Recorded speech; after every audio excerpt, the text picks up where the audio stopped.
is located in Munich, Germany, and I work in the industrial IoT companies field.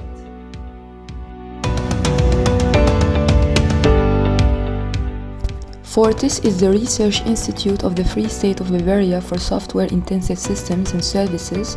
We have 2 locations in Munich, 150 employees, and around 60 current projects. We deliver cutting-edge research in software systems and service engineering. We form networks to businesses and public administration and work with research institutes and technology companies in Bavaria, Germany, and Europe.